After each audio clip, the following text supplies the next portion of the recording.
VIP has been one of the flag bearers of the luggage industry, like the father of the luggage industry, growing at 15% CAGR. Profitability was largely there because of the entire idea of focusing on in-house manufacturing, which now has turned into its biggest weakness as well. Safari has been a classic case study for a lot of MBA colleges. I think what Satish Jatia has done, I think it's phenomenal. I'm trying to figure out what the real secret sauce is. Something particularly special that he has done. Is it going to become a victim of its own success, in the sense that it has inadvertently laid out a roadmap for how to build a luggage brand in India? It's not going to be easy for someone to come and disrupt it at the ground level. If you and me decide, okay, let's go and set up a luggage company and we will target the mass guys. It's going to require a huge amount of investments from us in terms of spending on advertisement, building capacity, building dealer base, getting the right product in the right space. It's not at all easy for us. What about the luggage industry allowed so many new entrants to come in? I have great respect for them. The D2C brands kind of focus on the fashion part rather than, just the utility part of it. These new companies, I'm not getting specific ones, but in general, do they actually make money, or is it just all born? Okay, so Hello and welcome to The Spotlight. I'm Krish Kothari. In today's episode, we cover VIP industries, safari industries, and the really fascinating luggage space in India. To do that, I'm joined by Rahul, Dani of Monarch Networth Capital. We cover first VIP industries, safari industries, the histories, how they became the giants that they are. And we also look at the new age companies that have entered the space and how they've disrupted the luggage industry in India. We hope you enjoy the conversation. As always, nothing in this video on this channel is investment advice, nor a recommendation to or not to buy, sell, or hold any security. We're happy to partner with the 01 Media Network to bring you interesting and useful insights from the world of business and investing. So go ahead and like, subscribe, and hit the bell icon.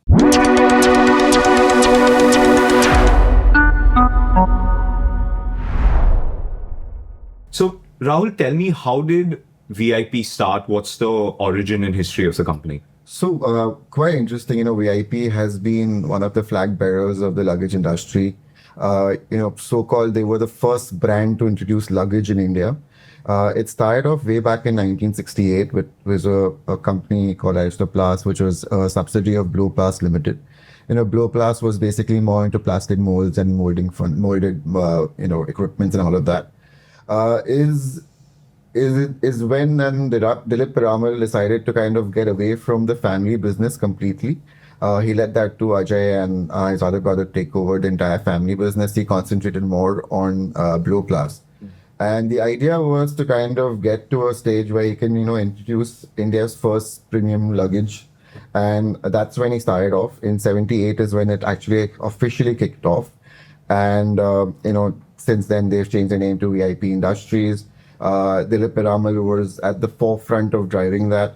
So a couple of things what Dilip Piramal did was, he kind of focused a lot on manufacturing in-house. And that's something which has been key. I think that comes from his parentage heritage. The Piramals were always known for manufacturing and all of that. So he stuck to it. He set up a plant in Nasik, he set up a plant in Nagpur, which Nagpur plant is now shut down. But the idea was always to kind of manufacture in-house, which he thought would be the biggest moat for the luggage industry. And his heritage with molded furniture and molded units, it kind of gave him an advantage in that sense.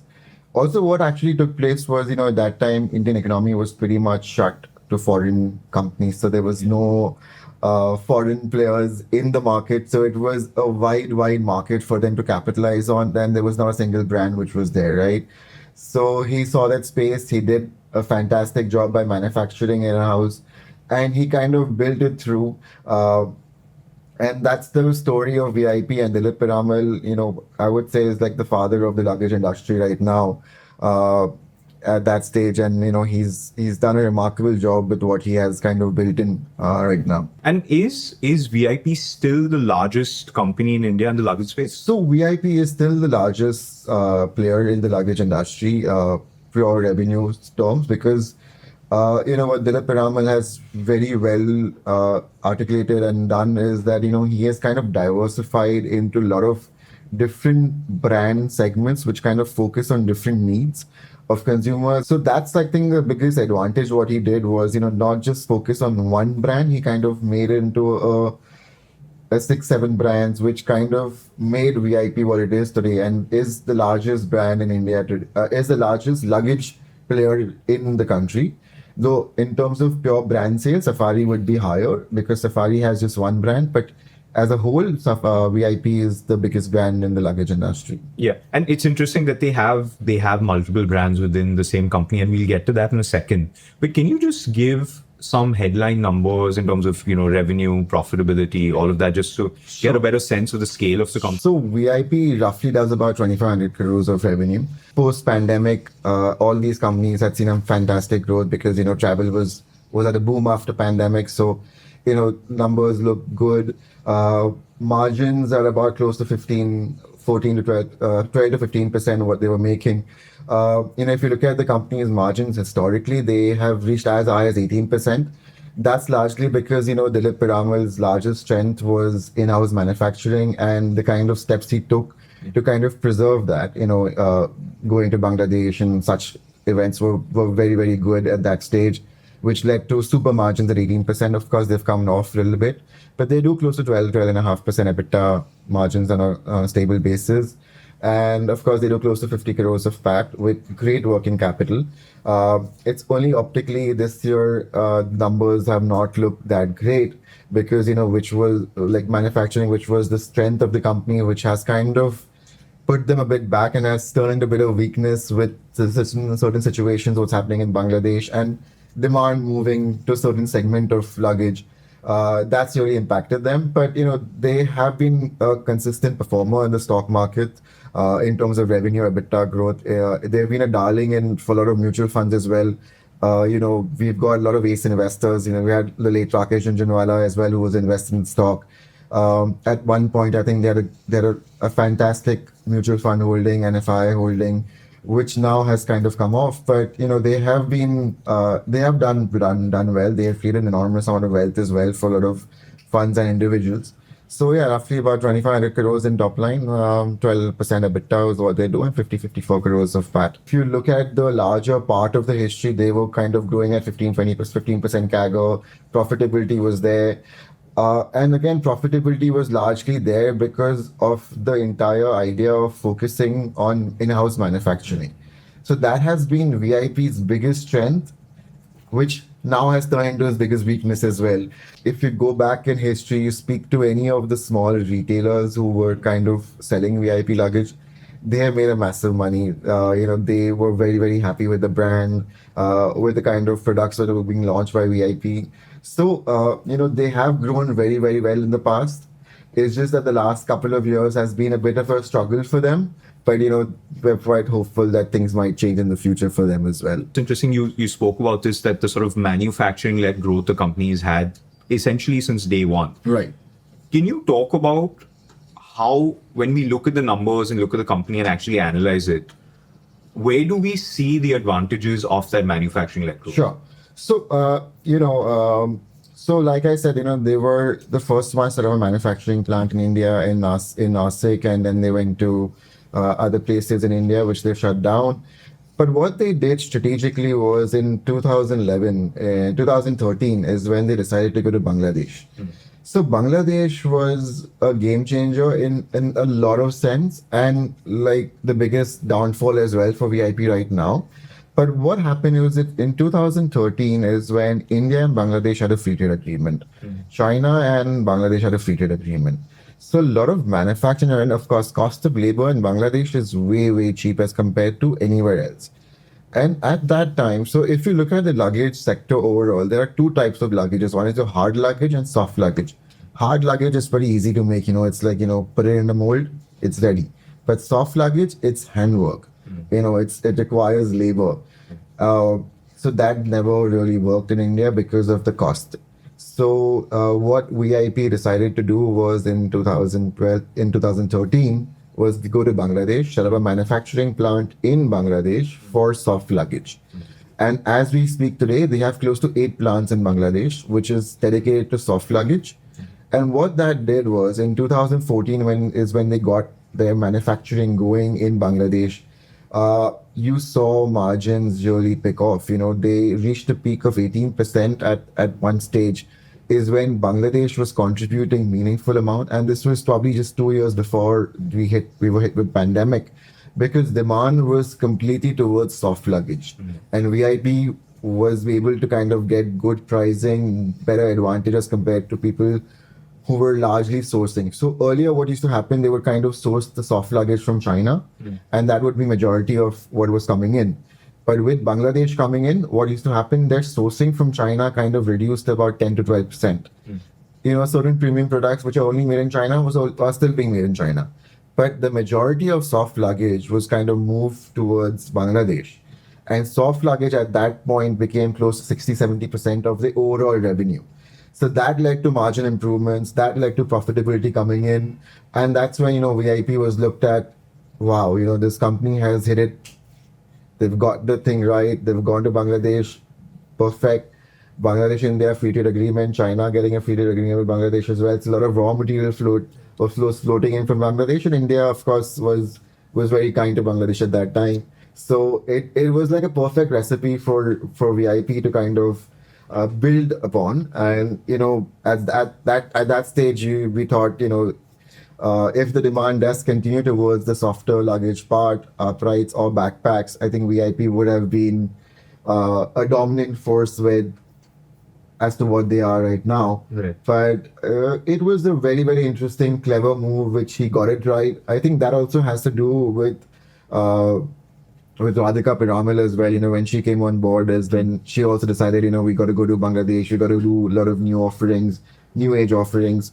And they've always been very, very smart. So if you look at how VIP has also spent on advertisement, over the last few years, they're probably one of the few brands which kind of had celebrity endorsements, name it from your cricketers, your film stars to new age actresses coming off today. So they've always realized that in India, a formidable brand endorsement works in your favor. So they did that. They were spending 4.5% of revenue on advertisement, which was very, very good at that time. And in 2017, when they hit the peak of 18%, we thought this is when you're going to see VIP at the entire new light. But unfortunately, things did not work out for them after that. Right. And having that manufacturing in-house capability gives you a better gross margin, which allows you to spend more on these things. Absolutely. So gross margins, if you still look at it, till probably last year, VIP was still making the best gross margins in the industry. That's because of the entire manufacturing units which was there with them. It's just that now that things have gotten a little bad, but otherwise they were still making the best gross margins. They were still better in EBITDA. They were better in inventory. Because, if you have your own manufacturing, you don't really have to go and source too much and keep inventory with you. You can use it, tailor it to your advantages. Right. So that worked really well for them, and that's where they were. That's how the brand was kind of built up to where it is right now. Like we mentioned earlier, there's a number of brands within VIP. Right. So can you just just mention some of the larger brands, and Sure. also why did they follow that sort of system of having multiple brands Sure. within the same company? So if you look at VIP's stable, they have about 5 to 6 brands, which kind of cater to different pricing points. So there is Alpha and Microsoft, which kind of caters to the lower side, the mass premium category. Then there is VIP and Skyback, which is slightly more premium in nature. And that's kind of got to do with the premiumization trend in the country overall. We did see the country as a whole kind of getting away from masstige products. You don't see anyone traveling with a suitcase anymore. Those old suitcases. You see people nowadays. In that time, they would want like trolley bags and all of that. So VIP was one of the first ones to kind of introduce trolley bags in India as well. The 2 trolley bags, the two-wheeler, the 4-wheeler. So they kind of got that consumers with the earning with their salaries and with their spending capacity going up, they would want to focus on premiumization. So they got a mid-premium brand, and then what they did was they got a luxury brand, not a luxury brand, but a slightly higher ASP brand called Carlton as well, which they kind of acquired and got the global licensing as well. So they had about 4 to 5 brands which are doing pretty well. So if you look at in terms of revenue, as of now, the mass brand, which is Aricasoft, is the largest contributor for them, which is probably about 1,000 odd crores because the demand is right now towards mass segment. And also what they did was when Radhika Piramal came on board, she decided to kind of enter the women's handbag segment with Caprese. So that was also an interesting move, and I think in the long run, this can still play out pretty well because if you look at the Indian market, there's not a single brand which kind of caters to the women handbag segment as much as what Caprese does. There's not a branded player. There are these guys like accessories who do some bags and there's high design, but no one does affordable baggage, and that's where Caprese kind of came in. Vibrant colors, vibrant design. Again, she worked with a lot of endorsements, celebrity endorsements, right from Tara Sataria, right now Kiara Advani, Alia Bhatt at one stage as well. Yeah. So that was a good move, though it never really picked up because at the price point which she was still offering, there were a lot of other players at there as well, right? So she does about 82 crores, 85 crores from Caprese right now, but it's largely, if you look at the brand concentration, 35% of my revenue would come from my masstige segment, which is Alpha and Aricasoft. 6% comes from Carlton, and rest comes from basically your VIP and Skyback, which is like a mid-premium segment for them. Unfortunately, I think with VIP in the last 5 years, things probably haven't gone according to plan. Right. And it's interesting that things haven't gone according to plan at a time when generally travel and all of that has sort of boomed. Right. So could you just give a sort of lay of the land in terms of what's happened Sure. and what's gone wrong? So, like I said, VIP is the oldest brand, right? So they had been there for about 30, 40 years. What they knew was to make luggage, sell. And at that time, there was no e-commerce. There was no modern trade as much. So their mentality at that time was that people in India would still go to stores to buy luggage. They will not really move online. And, online is maybe just the phase which will probably pass out.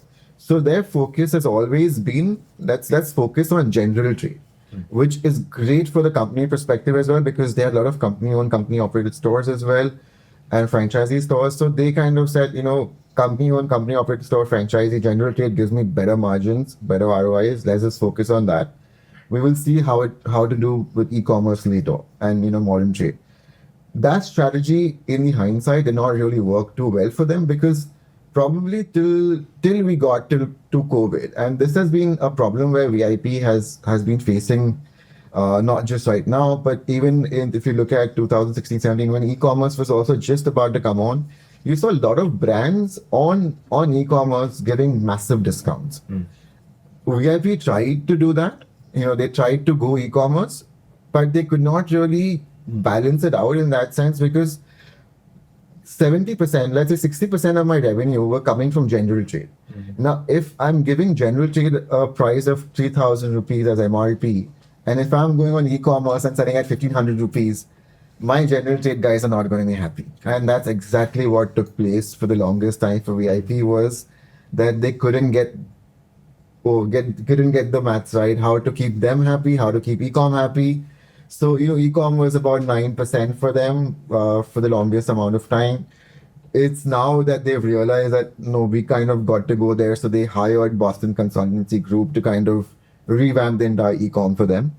And also what really took place was post-pandemic and post-GST implementation. I think GST was a bigger kicker for the luggage industry as a whole because the unorganized were completely impacted because of GST. So what happened post GST was a lot of demand moved from your Linking Road guys to shops. So the unorganized market completely went for a toss. People stopped buying luggages from there, and that demand kind of moved towards the masstige segment. Really. So your Alpha, Aricasoft, which were not really the focus area for the company because at one side, the company was thinking, great, India, super GDP growth, per capita income going up. Who's really going to buy a mass brand? They're going to probably look at a VIP or a Skyback or a Carlton in that sense. But what happened was the larger population moved towards, moving from unorganized to organized, they kind of went towards the masstige brand. And that's where VIP got a little bit caught out, was that the focus was not really there to, focus and develop that brand. And also what happened was, when you move from unorganized to organized, a lot of demand also moving towards hard luggage. And while VIP was great at soft luggage, so that's where they kind of were not able to kind of capitalize on the entire trend. And of course, channel wise, they got impacted because not being on e-com in a larger way was a bad decision for them. And of course, not focusing towards the mass teeth segment was again a downfall, where Safari just came in, swept the entire unorganized market, and uh, that's the history for them. So they're trying to do the right steps now, because if you still look at, as of today, Alpha Microsoft now contributes meaningful for them. Um, E-com penetration has increased to about 25% of revenue. They've redesigned the stores. Earlier the stores did not look appealing for anyone to walk in. It was just like luggage stack with no proper placement. So it gave you like a daddy feeling, when you went to the store. Okay, you've come. This is not like an attractive store for you to even buy something. So things have changed now. They've changed the way they place their luggages. Focused on e-commerce. Of course, Boston Consultancy Group, they're charging them a bomb, but I think they have done the right steps there as well. And they've kind of got it right in keeping their general traders happy and e-commerce happy. So now is when they've done a bit of a better job, but they kind of lost out on distribution and the masstige segment completely. And that's been the biggest downfall for VIP industries. You mentioned Safari, and we're going to get to them in a minute, but just to sort of put a bow on the discussion on VIP, that, I mean, there's a lot of talk right now that, they're looking to sell, and presumably it's either private equity player or one of the incumbents who buys them out. So do you think that anything is materially going to change? Are they going to be able to reclaim market share, or is it just now they're just a waiting game until they're sold? So again, VIP, one more reason where they've also struggled is that they've had a plethora of management changes. Sudhir Jatia came on board. He was there for about 4 to 5 years. Radhika Piramal came, took his position. Of course, Radhika Piramal being the daughter, she wanted a better stay. So Sudhir Jatia went off and did what he had to do. And then there were 2, 3 other guys who came on board. The last guy, I think Anirudh Datta was there. And now the CFO, who was the earlier CFO, she's leading the charge. So, that's one of the reasons as well that, there was a lot of management changes as well. So realigning of focus was also not great at that point, because someone would come in, they would have their thoughts. Then someone else came in, they would have their thoughts. And they left, they came, they left. It is with what Neetu Kashirangam, who's come on board right now. I think what she's doing is, she's going about in the right manner. First, let's reclaim market share. So her first idea was kind of, let's get to market share gains. Then let's get to profitability. Because the end goal, I think this has been called out by on one of the conference calls as well, that if the company does have to sell, eventually they're looking for a good valuation. For a good valuation, there has to be good numbers. So there are a lot of talks, and my hunch is that there will be some movement in this. But before that, there are a lot of steps which Neetu has to get things right, and I think she's doing about the right manner. Classic cases focusing on, let's say, Alpha, not shutting down, moving Bangladesh more towards hard luggage. They let go a lot of labor force in Bangladesh. They took that one-time hit, which was strategic in nature, but that's going to lead to huge cost savings for them. And that was necessary. This was required. She did that steps. So she took the difficult decisions, which I think the other guys could not take, where, shutting down units in Bangladesh, letting go of laborers. And, Bangladesh was going through a lot of labor unrest as well, but they still somehow managed to let a good chunk of laborers go, moving towards hard luggage, where the industry is moving towards hard luggage, where she did that as well. She focused on hard luggage, focused on collections. So if you go to a VIP store today, you will see a big difference. People are more welcoming. The collection is much better.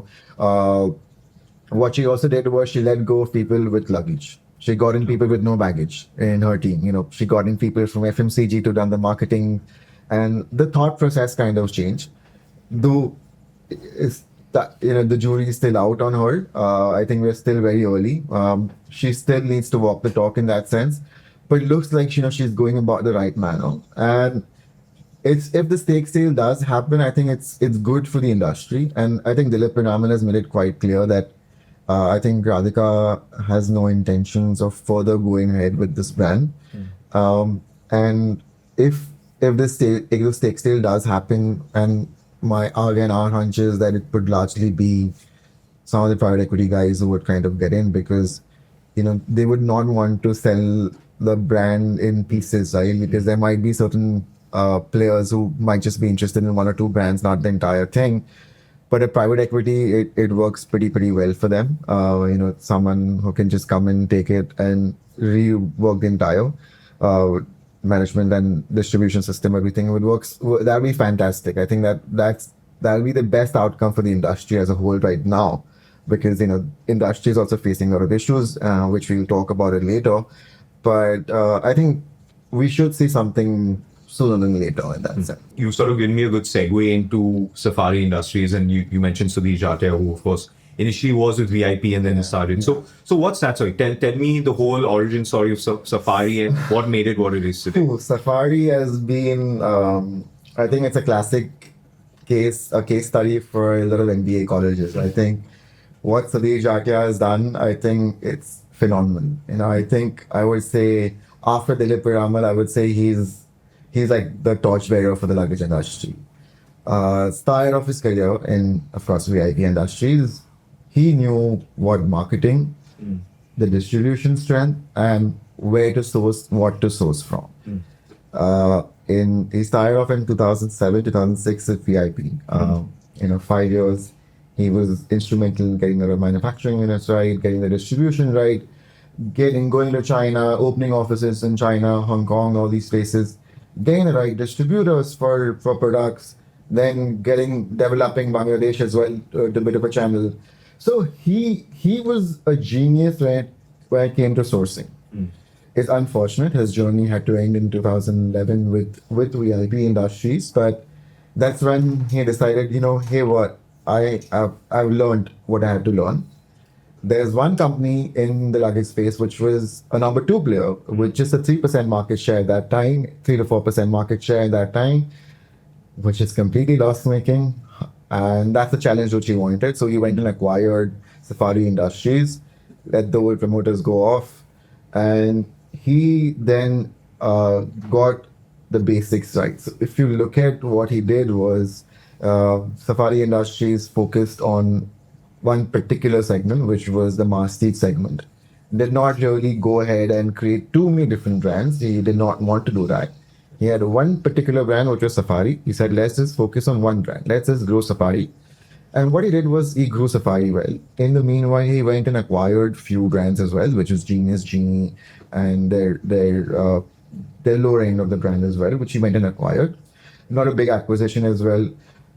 Focus on marketing initiatives, started spending a bit on marketing, developed an in-house manufacturing facility, which was again focusing more towards hard luggage. But he did not really go to Bangladesh and say, let's just go and set up a manufacturing plant in Bangladesh. He knew sourcing. He knew where the right guys in China are. He knew what the right guys in Bangladesh were. He also knew that company and his strength, his size cannot really go and maybe set up a manufacturing plant. He did not do that. He went to China, he got good luggages coming in from there, went to Bangladesh, developed good vendor base, spent on marketing, and he developed a great team in-house as well. And today, if you look at where Safari is, they are the fastest growing luggage brand in the country. In terms of profitability, they have seen huge leaps and bounds because of his efforts. And which was what a 3% market share today is at a sub 32, 33% market share. Post-COVID, things have changed for them drastically, and they're just at the prowl of gaining more market share from other players. So I would say Sudhir Jatia has been instrumental in whatever he's done in the industry and for Safari, but just focus on doing the right things, marketing, getting the right distribution guys, focusing on manufacturing of hard luggage, did that job fantastically, and today they are where they are, in that sense. Do you think a large part of that was, do you think they were just a lot better at online sales? Is that a big part of the story? So again, very, very, very interesting. What VIP did not do well was what Safari did extremely well. So they focus on e-com, they focus on CSD channels, they focus on modern trade. They knew that 1,500 rupees is not something which for luggage not many people are going to probably go to the stores and buy. Went to e-commerce, went to Flipkart, went to Amazon's, and at that time Amazon, Flipkart were also looking for great tie-ups. So if you look at their journey, it's about 25-30% of my revenue comes from e-com, and then general trade, modern trade, all be equal in that sense, and then CSD channels. But the way he was able to capitalize on e-commerce is something which changed the entire industry. No one thought you could sell a luggage online, but hey, this guy did it pretty well. And that's when VIP decided, okay, we also got to move towards that and kind of get to e-com. But Safari was I think pioneers in that sense when it comes to selling luggage online, and he did it remarkably well. And still doing it remarkably well. I think if you go to Flipkart and Amazon, I think he will be one of the first two sellers. I think the top sellers for luggage industry would be probably Safari Industries, and that's how he's built up. He doesn't need to focus on company-owned, company-operated stores. Didn't really care about it at that time. He knew his time would come to have company-owned, company-operated stores. First thing, let's gain market share. What this does is, if you today are at 30% market share, and you're growing your market share, it's very easy for you to then pivot. They kind of go into a little bit of luxury because you develop that brand. Now, let's say, for example, you had someone who's buying your luggage at linking your card. You've converted him to go from there to a store, buy luggage for 1,000 rupees, buy a Safari. Now, that guy, again, maybe, with the cycles going down, 2 years down the line goes in again to the same store. He's already bought luggage worth 1,000 rupees last year. Most likely he would probably upgrade. He was like, Asha, Abhi, what is new? Kya naya aaya hai? Is there some new technology which has come up, new color, new design? So what he did was, after a certain point, he pivoted. He launched two new brands, which is Urban Jungle and Safari Select, which cater to premium categories. Okay. And he started focusing on company operating stores. And not too many. He doesn't want to have 500 company operated, like 100 stores, 150, 100, 200 stores. Because they work as a great advertisement for them, have them in great locations. So he has them in Delhi airport. Right before you catch a flight, you can see a refreshing collection of Safari, which now VIP is also following, where they've opened one in T2, Bombay. So, Safari got things right, focused on mass stage, then kind of pivoted towards luxury segments. In terms of distribution, kept it to e-com, kept it to modern trade, now kind of pivoting to company-owned, company-operated stores as well, but not to a large extent. And that's been a great success for them. And, they've always gone about in a very systematic manner on increasing capacity. So they do have a plant in India. They have two plants now in India, one in Halol and one in Jaipur, which they recently set up. So they kind of changed with the demands. And we saw hard luggage getting sold. Great, we'll do hard luggage. We saw PC luggage is getting sold more as compared to PP luggage. We'll do PC luggage. So they just kind of went with the dial. They said, okay, what is selling more? What do people want more? This is what they want. Great, I'll sell them that. PP works better for me because I don't have to import PP, because PP and PC are basically crude derivatives. But I'm getting one in India, I'm getting from outside India. So I will not kind of hear that. So he got things he got things right, focused on distribution, got the manufacturing as well, right? Increased manufacturing units in a very, very collaborative manner, setting up a new plant as well in a very, very systematic manner. Distribution also focused from e-com now to going to general trade and then going to company operated stores. So it's been a fantastic journey the way they've gone about it. So clearly one of the advantages that they had was they were, like you said, very fluid and flexible in terms of, moving with the tide. Right. But the minute you start investing heavily in your own in-house manufacturing, it some level hampers your ability to do that. So, do you think they are at risk of repeating some of VIP's mistakes? Not necessarily, because the way Safari increased manufacturing was, they would hit 80% at utilization level, set up a manufacturing plant. And what they're doing is that they're not really doing soft luggage manufacturing, soft. So, industry dynamics have completely changed. So what was earlier 70% soft luggage, and soft luggage meaning your soft upright, which is basically your, those big bags, has now moved to hard luggage upright. Hard luggage upright is not a labor intensive. You need molds, put it in, manufacture great, comes out perfect. And we focus on PC. Again, PC is polycarbonate, which is made very well available in India, not polypropylene. It comes from Saudi Arabia. So we focused on PC and PP both. Developed both very, very well, meaningfully. 50% in Halol, in Jaipur, which is completely PC. He can change however he wants to in terms of TCPP, however he see raw material where the demand is going to. And for certain part, let's say premium products, he knows that India is not good in premium products in terms of manufacturing. Bangladesh is not good in manufacturing premium luggage. Go to China, have good vendors from China, get it to India for premium products.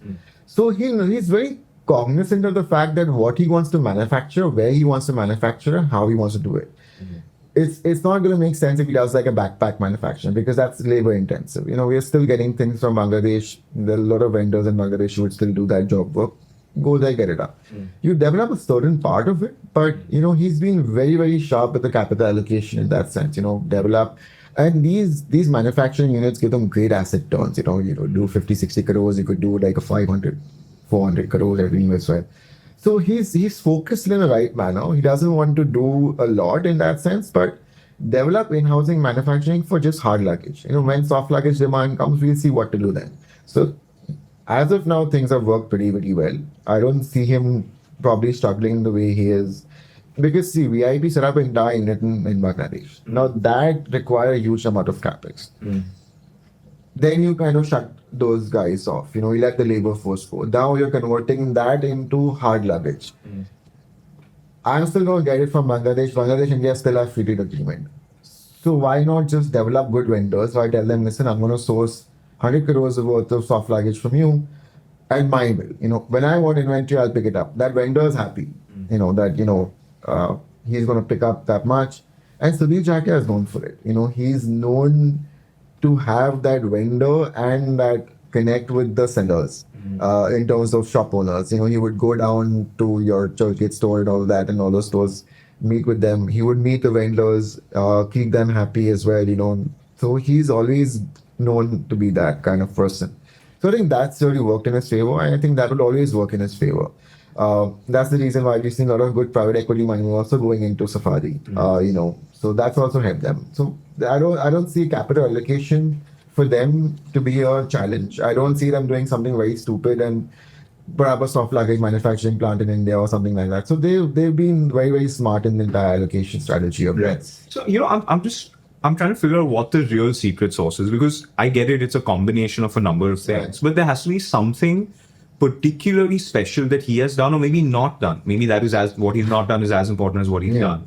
Because to go from essentially nobody to now broadly speaking match, the big sort of 800-pound gorilla in the industry. Right. There has to be something particularly interesting or special that you've done. Like it can't just be as simple as, I shook hands at the Churchgate store. Right? There's something far beyond that. Of course. So this is also got to do with a lot of things where VIP also did not do. And what Safari got right. So I think the magic source for Safari has always been getting the right product at the right time available. So he clearly saw that we are going to see. So, it's not, you will not really go to premiumization straight away. For premiumization to happen, you got to move from an unorganized industry to an organized industry, right? You still have 60% of demand was unorganized about 6-7 years back. But that needs to first come to organized demand, then you can talk about premiumization. So what he did, nothing doing. I'm going to focus on can I sell 1,000 rupee luggage? Can I get 1,000 rupee luggage? Can that consumer who's buying from the unorganized guy move to the organized thing? He got that right. He did that very, very well. Focus on one brand. Sometimes, the Tumi chef spoiled the recipe. Similar with VIP. What VIP had, the problem with VIP was that they had so many brands. Then where do you focus now? Alpha and Microsoft don't give me good margins. Safari, VIP give me great margins. Carlton, of course, gives me great margin, and Caprese gives me good margins. Now, as a company point of view, I would want my profitability to be great. But Safari was opposite. He's like, okay, profitability will come. Let me grow. Let me get the demand from these unorganized guys first. So he did that very, very well. So I think the biggest success and the secret sauce, so yeah, for Safari has been focusing on Safari. Just one brand and focus on the unorganized to the organized guys. Get the guys from the other market, like to go to a store. Let them go to a store. Let them buy luggage. Then you kind of work towards the brand. I think that's been a hallmark of him. And also, with your one brand, you don't need to really spend a significant amount on advertisement. You can just focus on one brand, focus on digital brands and all of that. He got the things right there. So I would say the biggest success for him and the secret sauce for him is to focus on Safari, not build one more brand at that time or go premium too quickly. I think that's been the biggest success. Yeah, and it's interesting from what I get from what you're saying is that he in fact maybe somewhat counterintuitively at the time picked the unorganized sector as his opponent rather than VIP. Absolutely. Why fight the big guy? Right? Let's go after the easier opponent. So what used to happen? There's already Samsonite. So once, let's say, the luggage industry opened up, Samsonite also entered India. Samsonite has been someone who's always gone acquired, wherever they've gone. So right now, if you look at their most premium ranges, Tumi and all that, they were acquired, So Samsonite is a different giant to fight with. So you've had VIP fighting Samsonite in terms of, Samsonite versus VIP, we want market share from each other. But there was a big class which no one really focused on. And that's where Safari was. And Safari's like, okay, you all fight that premium segment, but India is going to be a story where you're going to see the, people's earnings improve over time, salaries increasing over time. So they are going to move from year to year. And at that time, also very interestingly, what happened was the replacement cycles kind of shortened as well. So imagine if you buy 1,000 rupee bag today, you're okay to use it for 2 years and change it. Correct. But if you buy like a 6,000, 7,000, your heart's still going to be, it's going to hurt you a little bit. Do I want to change it after 2 years? Maybe not for the larger public. It's still going to hurt them, right? Yeah. But 2,000 rupees, if I have to change it in 2 years, I'm okay with it. So that's where he realized that these two guys are focusing on the wrong side. They want, and Samsung, of course, would never do mass premium. And they still don't do, and they do have one brand, but it's not even meaningful in that sense. But he realized that VIP is fighting Samsonite for premiumization. Okay, let them fight now. I'll focus on the unorganized side, and that's what he did. And that's why he kind of gained, and he is where he is today. It's just another example, right? In India, I guess price is the ultimate thing. India is such a price-sensitive market. You today try increasing prices for 15 by rupee. It's where the rural, these guys they feel the pinch. It's not gonna probably feel us. We might crib about it, but in the end, you will still pay what it is. But for those guys, it's gonna pinch them a lot. And so he realized that, and he focused on that. And he still focused on that. I don't see that he would really move from a masstige to a premium brand, because he does realize that today still 30% or 40% is still unorganized. There's still someone who still has to go into the shop for the first time. So I'm still going to focus on that, but I will pivot towards luxury. But I'm not going to, break my head over it that if Urban Jungle doesn't reach a certain milestone, they launched Urban Jungle, they shut it down, they again relaunched it. So he's very, very smart. He knows Urban Jungle is not going to make him money in that sense. It's good for top line growth, right. And that's what's very smart. VIP realized that if I focus on, VIP said that I want to focus on VIP and Skyback to gain revenue and gain margins. You cannot have it both ways in the country, unfortunately. But Safari is very, very clear. Focus on one thing, develop premium. But I'm not going to go compete with a Tumi or do something ridiculous in that sense. Sure. And sort of the question I have with Safari is that, is it at some level, and maybe it's already happened, but maybe it will happen more in the future, that is it going to become a victim of its own success, in the sense that it has inadvertently laid out a roadmap for how to build a luggage brand in India. True. And so, do you think that they have inadvertently created their own competition because there's such an obvious template to now copy? So it's not going to be easy. Luggage, if you look at the characteristics of the luggage industry, they're largely oligopoly in nature. You don't see, it's not going to be easy for someone to come and disrupt it at the ground level. Maybe at a premium level, at a super premium level, it's pretty easy to do that. But for someone to create, let's say, if you and me decide, okay, let's go and set up a luggage company and we will target the mass guys. It's going to require a huge amount of investments from us in terms of spending on advertisement, building capacity, building dealer base, getting the right product in the right space. It's not at all easy for us to do. So even if you're looking at competition, and we can probably discuss that later as well. But if you see competition, there's no one really who has still probably come in the masstige segment. We're still seeing the guys who have entered. They still kind of want to focus on the premium or the semi-premium or the luxury segment. No one really still wants to go to that bottom pyramid where Safari is.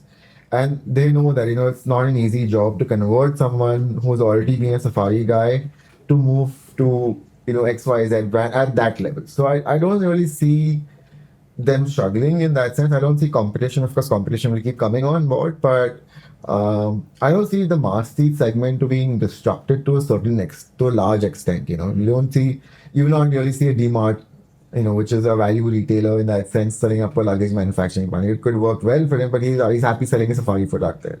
So I don't see someone coming in there. I see people coming in the premium side, but I don't see that segment really being hurt that much by new entrants.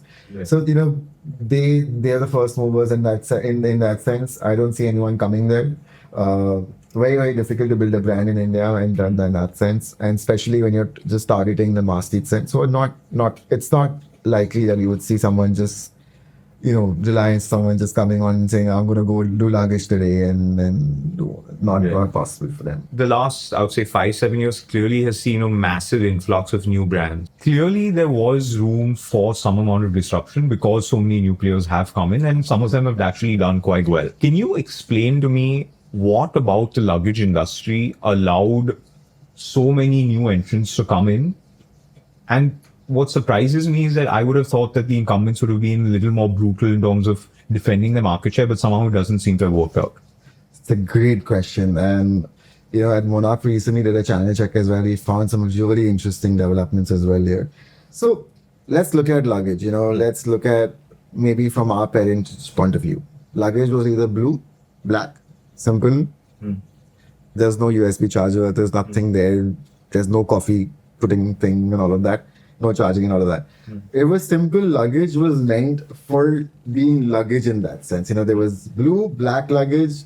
You keep it, use it for 5, 10, 15 years. That's about it.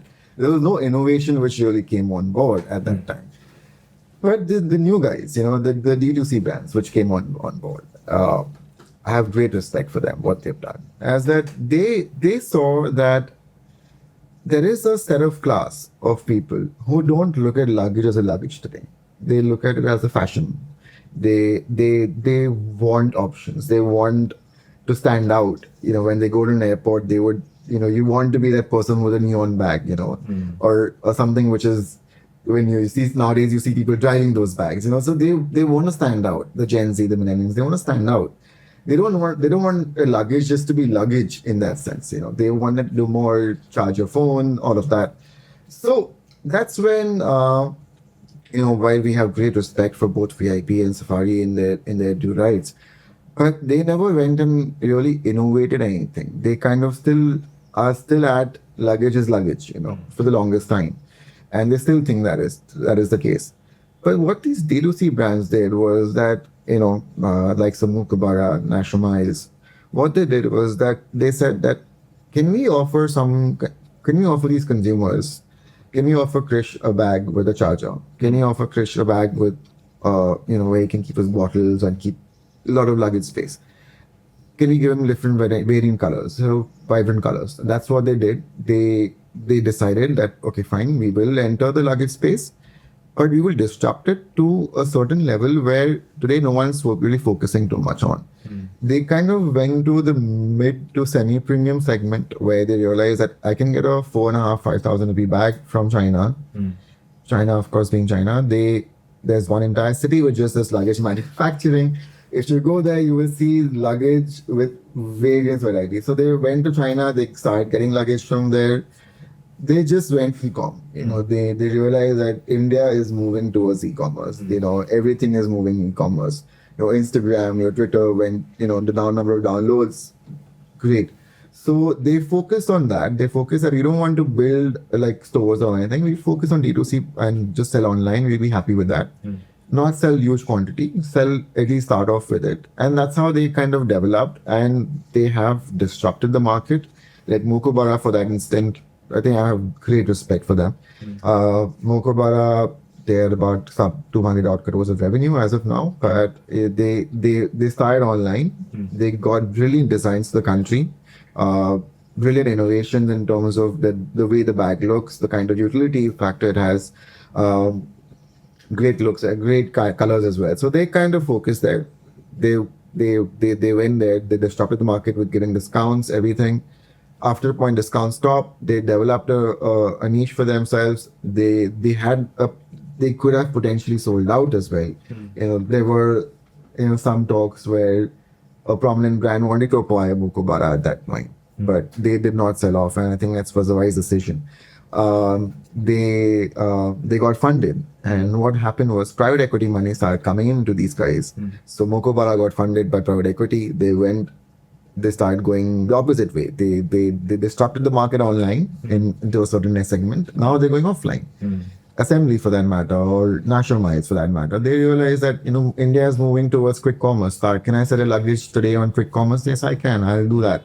I don't want to set up a store. So the D2C brands kind of focus on the fashion part rather than just the utility part of it. I think that's been the biggest success for these D2C brands, and I think that's been remarkable, because what we are seeing in the industry as a whole, that we are seeing that replacement cycles have shortened. The replacement cycles which were like 10 years earlier, you would have your old Atechi which would be there for 15 years, you would still use it. Now replacement cycles are 2 years, 3 years. You don't want to be snapped with the same luggage more than 10 times, at the airport. You want something great.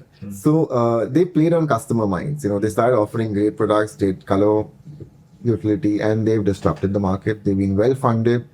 And we still see a lot of D2C brands still entering the country, because luggage is, the sector tailwinds are huge, in that sense. If you look at the passenger traffic, the number of airports, if you go to any country, you'll only see Indians traveling, because India has realized that, we should start traveling. And that's why these D2C brands have come on board and are doing remarkably well. We still see a lot of D2C brands still entering the country, because a lot of private equity players who missed out on an opportunity out there in the luggage space are ready to back someone. They're ready to back a disruptor, and they know that disruption will come in, but at the higher level. And where someone like a VIP is, the VIP brand is, not the company, but the VIP brand is, Skybag is. There's huge room for them to enter there and sell online, because online they don't have a store, they don't have manufacturing units, so they're just getting from China and selling into India. They don't need to set up manufacturing units. Still, let's see where the duty and everything takes us, or where if there's a BIS norm which comes in for the luggage industry, then things might change. But as of now, we see D2C brands going to China, getting good quality products and selling in India. I think that's going to continue. I won't be surprised if you see 3-4 new brands coming in. You got Mokobara, of course, has been great success. Assembly is there. There's Icon, which has come on. National Miles, which has come on. So, there's just going to be, there is now a lot of these apparel guys are doing bags as well. There's Tommy, which is doing bags. There's US Polo, who's doing bags. So everyone wants to play the industry. So yeah, definitely there's going to be huge competition when it comes to D2C. And that's what we realized as well when we just went on the street to understand what the demand scenario is. Demand has moved online, and these D2C brands are gaining great market share. But how so I'm saying if the space gets so crowded, first of all, the economics at some level have to take a hit, right? The party can't go on forever. But how does any brand actually differentiate itself, whether you're the incumbent or you're the new guy? as far as I can tell, prices are broadly similar. Right. First of all, the value, the supply chain seems to be essentially the same for all. Right. So the cost structure is broadly the same. Absolutely. So therefore, the only place you really is some subjective, like you may like one brand's design, I may like the other brand, so therefore you buy X and I buy Y. Yeah. But that's hardly a way to build a business long term, right? Absolutely. So how does anybody actually succeed in this environment? So great, so let's look at what Mukobara did, for example. They did online. They did online for a good couple of years. Then they realized that online to a certain extent doesn't work in India. We'll go open shops as well. They opened 3 to 4 shops. They got funded by private equity. And they don't just do luggage anymore. They'll do a lot of accessories products. But you're absolutely right there. After a certain category is where disruption is going to take place and how. And there will be a lot of brands which will just come off and fly off and go bankrupt. It's only going to be like few brands which will be able to survive, who have the capital, who have built the customer base.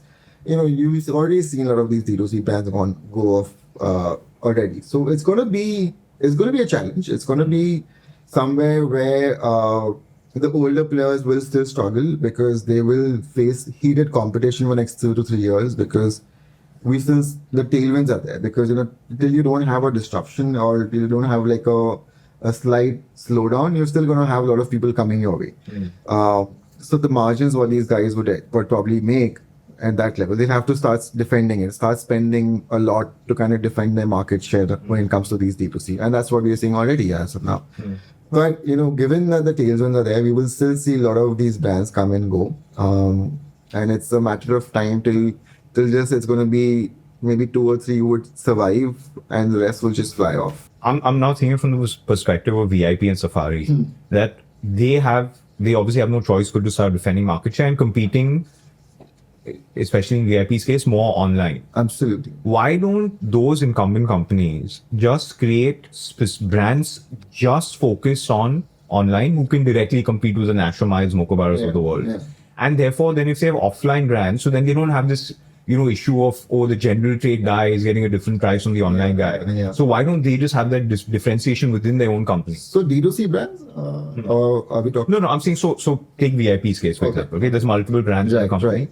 So you mentioned earlier that a big problem they faced was that if they sell at price at say 100 rupees in general trade, but to compete online, they have to sell the same thing for 80 rupees. Absolutely. So which there's a fundamental conflict in that. Yeah. So why doesn't VIP, or I'm using VIP as an example, but any incumbent, say that, okay, I am creating a new brand, whatever that name may be, and that brand is a pure online brand designed specifically to compete with the National Miles and Mokobaras of the world? So we are seeing that. Not necessarily in VIP's case, maybe in Safari's case. Right. So Urban Jungle, for example, when they started off with just an online brand, they realized, again, there's template here as well. They've seen Mokobaras that, if you're selling premium, let's just sell online. Online premium works pretty well, and we've seen that in a lot of categories as well. We've seen footwear as well. Let's just do online. Let's not do anything offline for a long time. So Safari is doing that with Urban Jungle. For the longest time, they were just selling it online and not on their stores. Now they decided to go the opposite way. So a lot of brands are realizing that, but it doesn't work for someone like a VIP or Samsonite to just have one brand for the online guys, because that would take away too much bandwidth for them. Their ROIs and they've worked in such a manner that it's more beneficial for them to just kind of be there or just acquire someone. Or if there's an acquisition opportunity, I think Samsonite would just be the first one to go and acquire any of these new guys, if they had to. But it doesn't. I don't think they will have that bandwidth to really go and just create an online brand. And I think that's where these D2C brands have really capitalized. Is they focus on a channel. They know that channel is the most important thing to sell luggage. If I can be available on Amazon's top 10 searches, great. Can I take a cash one for 2 years, 3 years? Yes, if I am backed by private equity, I can. Or after a certain point, as well, I need to make money. Is then when you see the good guys will probably survive, and the other guys will just probably fly off. So it's very difficult for a VIP and a Samsung just to have a D2C brand. It's going to take too much of their bandwidth, and each of them are kind of fighting their own battles. With VIP's case, it's completely different. With Samsung, it is just protecting the luxury or the premium market share. Uh, and for Safari, they're going about it in a certain manner where they went to premium, they went online, and now they're kind of going the same way by selling in their stores as well. So it's an interesting play, how these brands survive, but you will see a lot of disruption in the next 2-3 years in the luggage space. You will see the margins what Safari and all these guys making will be impacted. You will see it. I don't see revenue being impacted to a large extent. I still see top line growth continuing for all these guys. Maybe a short term phenomenon where there's heavy discounting which is going on right now. But maybe a couple of years down the line, you will see margins still slightly coming off and then again taking off. But do these new companies, I'm not getting into specific ones, but in general, do they actually make money, or is it just all born? It's all cash. So but the minute that tap is turned off, it all. Absolutely. So the moment the private equity guy realizes that, hey, that this is it, we've done in what he had to do, we need to start making money. And we're already seeing in certain cases where certain brands are not discounting too much in the premium side. Then they realize that we've done cash burn to a certain scale. Is now we have to really look at ROIs and we have to look at returns. We're going to stop doing discounting. So there are a few brands which are doing that, and it's only the new guys who are still trying to disrupt the market are giving heavy discounts and all of that, which they're trying to disrupt the market online as well. But there will be a time, and we are already seeing that. We did a few checks recently. We've seen that many of these D2C brands have stopped discounting to a certain extent, and that's the right way to go about it. Right. But it doesn't help when you have your largest player discounting as well. In the industry. So that's where a bit of a challenge. So Rahul, last question, again, a very sort of broad canvas question, which is, what does the luggage space in India actually look like, say, 5-10 years down the line? Is it that eventually we have to come back to this oligopolistic sort of situation? So there may be a lot of ups and downs along the way, but eventually we come back to square one, or do we continue as we are? Absolutely. I think 5 years, 6 years down the line, we will come back to where we are. It's, we've seen disruption in many markets, but it's only the few or the old brands which have survived. And I think in luggage as well, I still see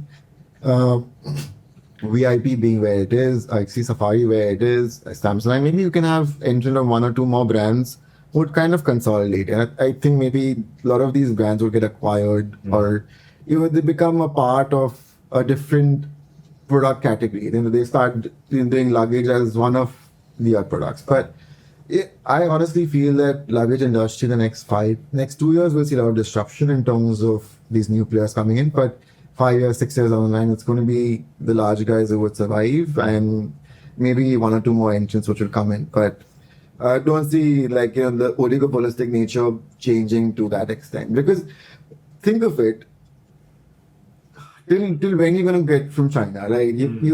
Beyond the point, you have to think about manufacturing in the country. And that's when you will start realizing it's not easy to do that. And that's when these brands would probably just shut shop. We had a great journey. We got money from Shark Tank, all these places, but now it's not our cup of tea to do this. Right. No, I mean, fascinating stuff. It's a really interesting space, and I mean, there's 101 things going on and moving at the same time. It's the most interesting space because it's got direct link with your travel and all of that, and something which you use every day, right? So you see that every day on your shoulders. So absolutely, it's one of the best spaces to be as well, luggage industry. Few ups and downs here and there, but I think in the long run you will see this to be one of the interesting spaces to be in. Yeah, got it. No, but Rahul, thank you so much. Thanks for taking the time. It was fantastic talking to you, and thank you for sharing all your insights. And thanks for having us. Thanks for giving Monarch an opportunity to present our thoughts. It's been lovely. Absolutely. Thank you. Thank you.